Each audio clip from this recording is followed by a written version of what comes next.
Hi friends, இன்றைக்கி நம்ம முருங்கைக்கீரை சட்னி அரைக்க போகிறோம் வித்தியாசமான முறையில். ஃபஸ்ட்டு ஒரு புடி முருங்கைக்கீரை எடுத்து நம்ம தண்ணியில் நல்லா அலசி வச்சுக்கலாம். பாருங்கள், நல்லா இது மாதிரி க்ளீன் பண்ணி வச்சுக்கிங்க. நல்லா தண்ணியில் அலசிட்டு திரும்பி தட்டில் வந்து எடுத்து வச்சுக்கோங்க. அடுத்தது வந்து பார்த்திங்கன்னா, நம்ம ஒரு 200 கிராம் வந்து பெரிய வெங்காயத்தை பொடி பொடியாக கட் பண்ணி வச்சுருக்கோம். அடுத்தது ஒரு 150 கிராமுக்கு வந்து நம்ம வந்து தக்காளி எடுத்து பொடி பொடியாக கட் பண்ணியிருக்கோம். அடுத்தது 4 கார மிளகாய் எடுத்திருக்கோம். சின்னதா ஒரு பெருங்காய கட்டி எடுத்திருக்கோம். இதை அடுத்தது வந்து நம்ம வந்து ஒன்று ஒன்றா வதக்கிடலாம். இப்போ அடுப்பு ஆன் பண்ணிடலாம். ஒரு வானலை மேலே வச்சுருக்கோம். அடுத்தது எண்ணெய் வந்து ஊற்ற போகிறோம்.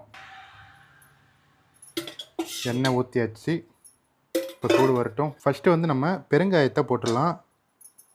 பாருங்கள், பெருங்காயம் நல்லா பொரியுது. சூப்பராக பொரியுது பாருங்கள். பெருங்காயம் நல்லா பொரிஞ்சிருச்சு. இதை நம்ம தனி தட்டில் எடுத்து வச்சுக்கலாம்.